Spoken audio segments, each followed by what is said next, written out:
Welcome back to Just Scrap Radio on BJPenn.com. I'm your host, Cole Shelton. Episode 169. We got a good line here at the UFC Saudi Arabia card and the PFL 5. First up, we're joined by one half of the main event, Robert Whittaker, to preview his fight against Ikram Aliskerov. I actually talked with Rob just hours after the change happened with Hamza to Ikram. I got up at 2:30 in the morning Eastern time to go do it, but well worth it to talk to Rob for this fight and kind of how everything played out. Very unique kind of week for him. He's in Dubai, kind of acclimatizing to the weather and time. Then he's going to fly over to Saudi Arabia. Then kind of everything changed, and really good chat with Rob just about his whole thoughts on everything. And then we're going to be joined by Impa Kasanganay to preview his fight against Jacob Nadoa. Impa, the reigning champion of PFL, picking up a good win in his first regular season fight. He scored that first round knockout win over Alex Polizzi. Faces Jacob, who got knocked out in the first round in his first PFL fights. Impa coming in with a lot of confidence that he can get the win and reclaim the champion. And then he's hoping he can eventually get that rematch against Johnny Evelyn. He believes he won that fight at that PFL versus Bellator card. He thinks he should have done enough, but really good chat with Impa as well. But be sure to share the show, subscribe, and tune in next week for another episode of Just Scrap Radio. All right, we're joined by Robert Whittaker, who's had probably quite an eventful 24 hours. Rob, how's it going, man? Very good, thank you. Thanks for having me. Yeah, we were just chatting a bit, and you're obviously in Dubai, flying to Saudi Arabia later. So when did you go out to Dubai? And then, we'll start, I guess, there. Like, when did you go to Dubai to get close to kind of the time zone and everything? Yeah, probably the start of the week. So Yeah. I like coming into wherever I'm fighting, usually 12 days or something like that beforehand, so I can climatize to the atmosphere, because it's summer here, but it's winter back home. So it's good to climatize to the atmosphere, as well as just the time scheduling and stuff like that. I get jet lag pretty bad, so.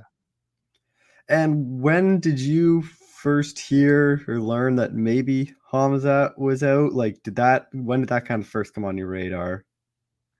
Mate, when I knew it wasn't happening, like there wasn't any rumors or anything. It's just, yeah, Hamzat's out.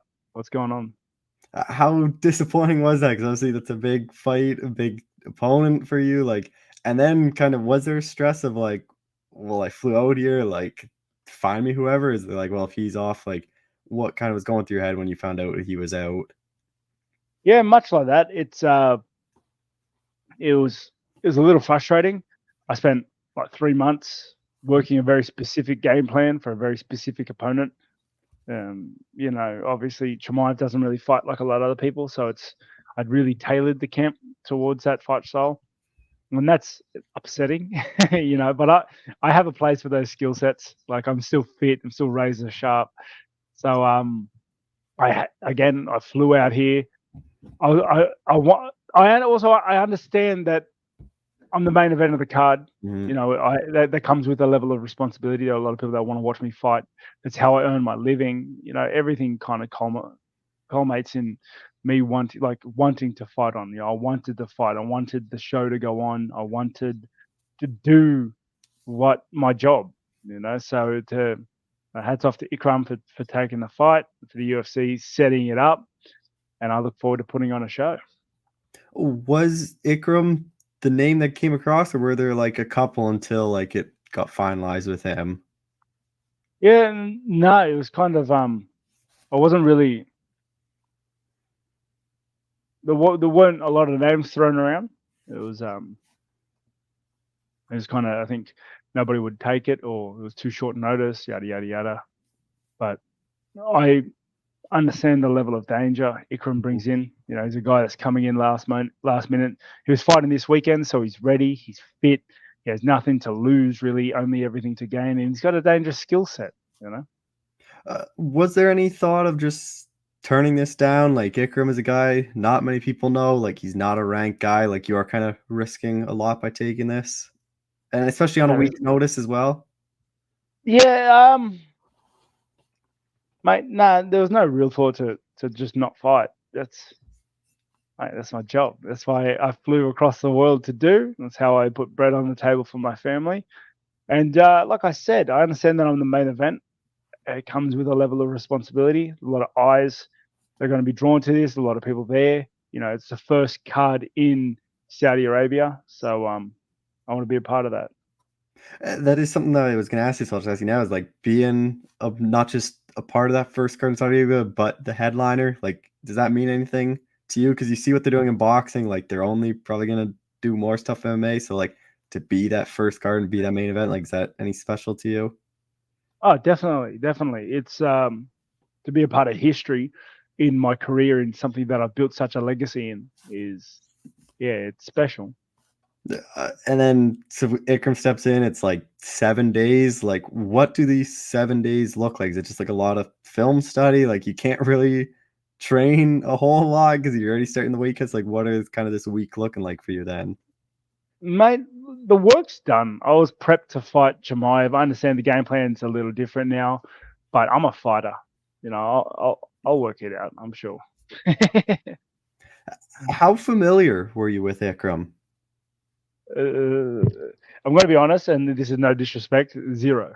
Like, I don't have a great head in the fan side of MMA. I don't watch a lot of fights. I don't watch a lot of tape, and so yeah, it was left field for me. And he doesn't have a lot of tape to watch in the UFC either. So, I watched his he's had some good wins. I watched those, and yeah, at the end of the day, like, we're going to turn up fight night. We're going to leave it all there. I have a very well-rounded skill set, and I'm gonna put it, to good use. Is there like, do you think there is a lot of pressure on you now then, where like this is a guy that isn't ranked, so fans that maybe don't know him, like kind of just expect you to not just win, but kind of like make it look rather easy? Mate, that pressure follows me every fight. And, blessing and a curse of being good at what you do, I guess. It's I take this fight with the same gravity as I take every fight, and yeah, the task is the same. I'm gonna go in there and conquer him. I'm gonna go in there and leave it all there, and I'm gonna leave with his scalp or die trying. That's the plan. How do you kind of see it playing out then? I want to piece him up. I Mm. want to keep him, control the space, control the distance, and just utilize my hands. Take the fight into a field where I'm strongest, which is striking, and just, yeah, 25 minutes to try and put him away. I'm looking to put him away. I want to make a statement. Do you think the 25 minutes does really benefit you? Like you're a guy, no stranger of going 5 hard rounds. I know he was in training camp, so it's not a guy coming off the couch, but he was just training for 3 rounds and like he doesn't have that 5 round experience. Like, do you think that's a big benefit for you in this fight? Mate, if it gets there, and I like the plan, like I'm going to look to try and finish this guy. I want to get him out of there. So yeah, if it gets to those 4th or 5th rounds, then I'm sure my experience will showcase a bit more. But I'm looking to try and have an early night in there. What do you think a win here does for you? Because I know when you were booked against Chimaev, Dana had said like this is a #1 contender fight, like winner was getting a title shot. But do you think that's still the same case for you, even though it is Ikram? Like I still think a win here, you could get a title shot, or like do you think the stakes have kind of changed then? Um, the it's hard to say. Like, I've never really worried about what's going to happen after a fight. Mm-hmm. I've got to complete the task at hand first. I'm going to get in there, and I'm going to do my very best to stop Ikram in his tracks. So, mate, how the chips fall afterwards. All I know is for sure, for certain, is that winning opens doors. Yeah, because the top of the division is kind of a bit murky. Like it seems like DDP Izzy's gonna happen next, and then like I know Strickland said he's gonna wait out for a title shot, and then kind of puts like you and Sean kind of both in a weird spot where you both kind of should get a title shot next, and then it's kind of who gets it, I guess, out of you two. Yes, and that's what makes the sport so fun. So it's making the division so much fun. There's so much fluid and dynamic movement involved, and yeah, it's anybody's guess.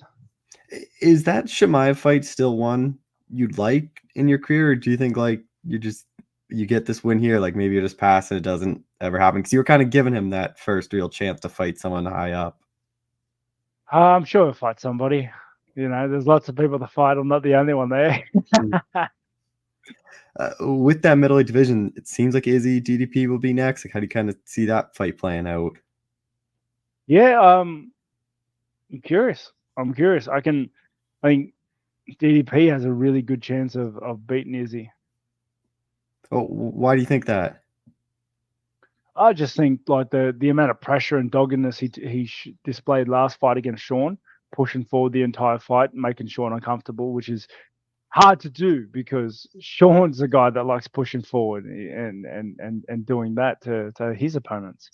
I think that is a strong weapon to use against Izzy because Sean did that to Izzy, made him uncomfortable and kind of moved into his space a lot. So I think I think Dricus might be able to just cement that.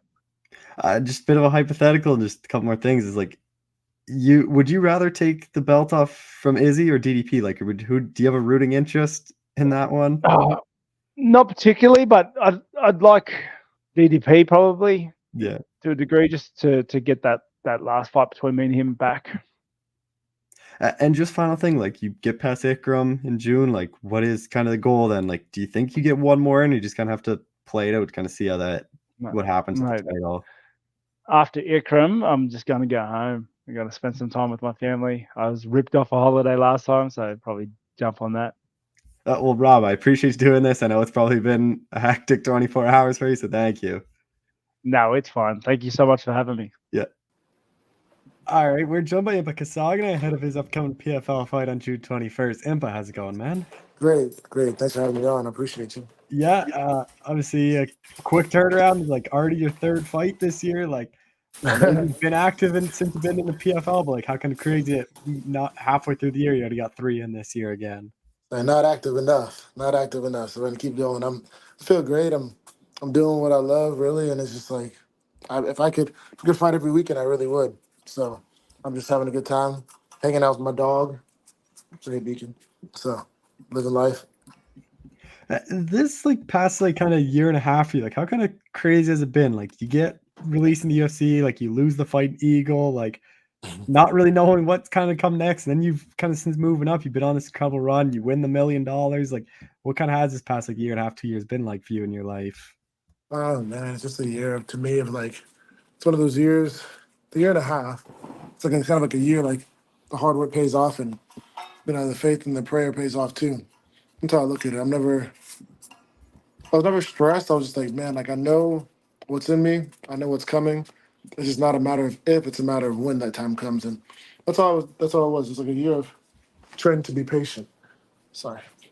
And your last fight, you obviously moved back up to 205 after the Evelyn fight. Like, was that ever a worry of just having to like get down to 85 to then get back up to 205, like for the size for that one, or is that not a concern for you? No, sir. For me, getting to 85, 205, fighting at welterweight. Welterweight's more of a cut, but 85 and 205, I could do that any day of the week, any week you tell me to. So, I don't know. I just like I never focused on a weight class to want to be a better fighter, right? That's it. It's like so. It was never one of those things where I was like, oh, I need to be a super strong or super big. I'm like, man, like we're down to fight. We're down to fight. Just sign a contract. I don't care what the weight class is really, and that was my main thing. So stay disciplined. I eat well, but I mean, it's like I eat what I want as long as it doesn't take away from my fighting. And that's how I look at life. Like, what if you can't do it year round, you shouldn't do it at all.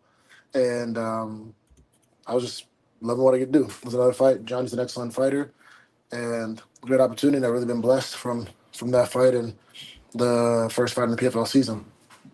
And that fight, like, how happy are you with the performance against Alex? Like another first round finish, especially in PFL, getting those 6 points is huge. Like, how happy with that? Oh man, I was happy. I got to spend time with some people I haven't seen in a while. My family came. Westgate Resort really took care of me. I had to get like a experience with all them and and so many people that I love, right? And then I did a motorcycle trip after and a road trip and went to the PFL Chicago fight. So it was just one of those moments where you're like, you know what you can do. Max Feliz is a very good fighter, and the fact that we were able to put him away in the first round is a testimony to my team and my trainers. So it's cool when all that comes together. Second year in the PFL, like how much more, like how much do you think the experience helps you where like having to fight so quickly and kind of knowing how to get, for you, the weight isn't much of a concern, but just like kind of structuring the training camp so like you aren't getting hurt and like you are able to keep fighting throughout the season. Yeah. So, that's my dog drinking water in the background. Let me get away from him real quick. Sorry. Um, so Dieter Navarro, he's my head trainer, right? I have uh, Dieter, Henry, Greg Jones, Nick Lentz, Herbert Burns, right? And Dieter, he's very good at creating a structure and a schedule. You see us work together all the time. Like, you laugh where he's getting on me, and I'm like, oh my gosh, but we have a really great relationship. So he just kind of reads my body, reads my training, and Robbie Lawler said it like this: you know, when you're a kid and you're having fun, and like your parents, you got to come in late night, or you have to come in, you can't come in too late, but you have to come in by the time the lights go on. And you've been outside for 7, 8 hours with your friends in the summertime, not even drink a sip of water. You're running in and out the house and you're having fun. It's like you're playing.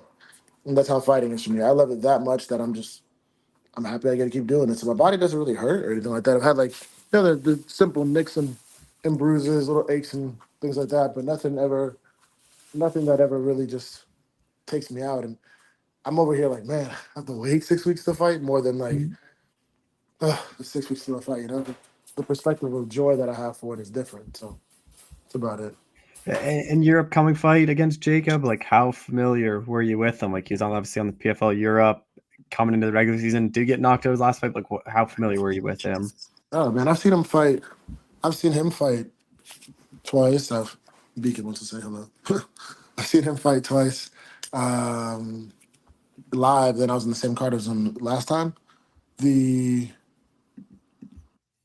fighter that is a very good fighter. He's a good athlete. His power, he's good things that make him a solid fighter and earned his place as the PFL Europe champion. He's earned his place to be in the PFL Global season. I'm pretty familiar. And I studied my opponents extensively.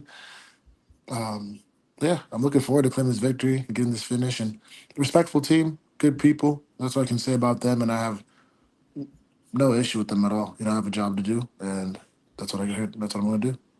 And the light heavyweight division for you guys, it's like a bit unique where every single win was a first round finish for the guys. So like one Yeah. of them are outside the playoffs. Like how important do you think it is to get another early one here? Because like you could get 2 first round finishes and depending on like how long it took, like you still might not make the playoffs. Yeah, I don't stress any of that. I just trust God. Like, I mean, for me, it's like that's what I'm gonna do. On this fight, go claim this victory, go get this first round finish, and it's not even about like the PFL, the $1 million for me about that. It's more the standard by which I carry myself about fighting. Even before the PFL, like I thought I was going to go back to the UFC, whatever. Like whoever's going to fight, the focus is first round finish, first round finish, first round finish, first round finish. Doesn't matter, There's the first round finish, and if it's not first round, second round, not that. I was in the same situation last year. Last year, I didn't even fight in the first fight of the season. I was actually a alternate. Mhm. I was a showcase fight, and then all those guys in the light heavyweight division popped, and then they were like, "You still fight in Atlanta? I fight in Atlanta, and this you get a first round finish, you're for sure in. You get a second round finish by a certain amount of time. You could be in depending on how the other fighters fight. I don't know. I just trust God that like last year I said I'm gonna be challenger to champion. This year I'm saying it too. I'm PFL 2024 light heavyweight champion. So, however I get there, finish, whatever the case may be, it'll all work itself out. And like I'm confident. I have faith, and I believe that I'm like you're gonna see the best version of me. Like you thought the Alex Polizzi fight was special, or the Johnny fight, or fighting in my first title, fighting in that was special. Like no, this will be the best one yet. And I'm gonna get this finish early. How do you kind of see it playing out then? Well, out sharpshooting, being smart, not leaving a tool behind. And, when I create that submission, it's however I want it to be, whether it's striking, finish, submission, takedown, ground and pound, but really push the pressure, break them, and then, finish with my hands raised. The divisions changed a bit from last year too. Like you have obviously Raw back in a bit. But like, is there guys in that division like you would like to fight, like whether it's the finals or the semifinals, or just kind of Yeah, whoever you get? I'd like to fight all the champions. It's of course it's like so I fought Polizzi, Jacob Meadows, European champion, so that's one champion. Um, and then however it shapes out, if it's Rob, if it's Shoeface, if it's um, Sadabu, whoever, like that's great to fight champions. I mean, that's what you should do as a champion. And last year I claimed that title. I won that Johnny fight. Said I didn't.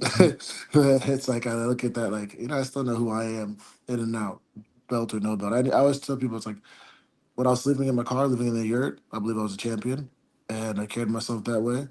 And when it was on paper and I got the title in Washington D.C., I already knew who I was before I went in there. And that's the same way I look at it this year. I'm gonna go claim this victory, get this finish, and I would love to fight Rob. You know, he's a solid fighter. He gets finishes. You know, he's taken out many of his opponents. Like I want to fight the best of the best and take them all out. And soon enough, my name, my team, my gym, my my work will be considered one of the best or the best, and that's it. The best is the focus.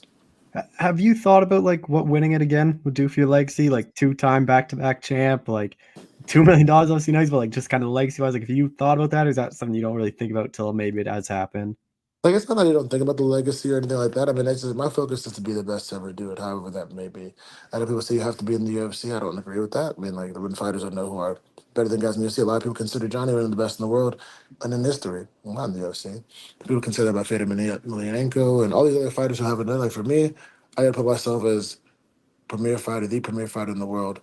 And when I do it again, it's like, man, it's the most fights I would like to see on paper. I would say one of the more active fighters in the world, like, and when you're out there dominating, it would show that you're gonna do things. You want things to be done different, so you're doing things differently.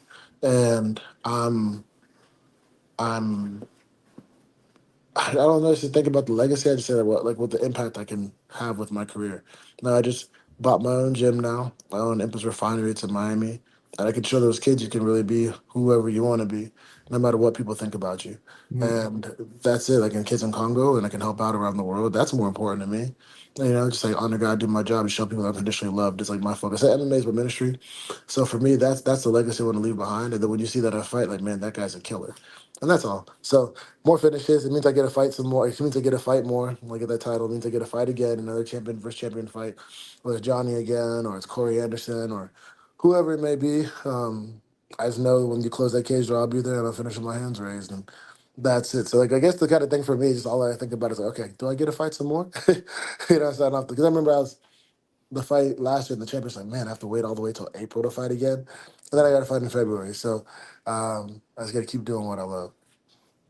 Just final thing, like you say you do end up winning it again. Like, have you thought about like, hey, let's kind of change divisions in the PFL again? Like, whether it's heavyweight, whether maybe they start a middleweight thing. Like, is that a thought process of like, let's go chase a title in another weight class? For sure, that's definitely there. I mean, I would love to go.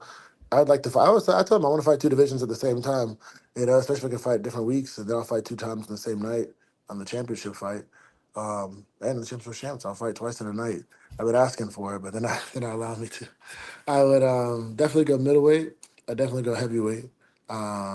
No need to go welterweight. I could, maybe I would. I don't know what you see, but I definitely know I can go middleweight, heavyweight, and say those are the smartest, most those decisions. And then I want the major fights. I want the top more chance versus chance fights, the premier fighters. I want the best to fight the best, and that's what I look for. So definitely, I could see myself doing that, and I would like that if that's an option.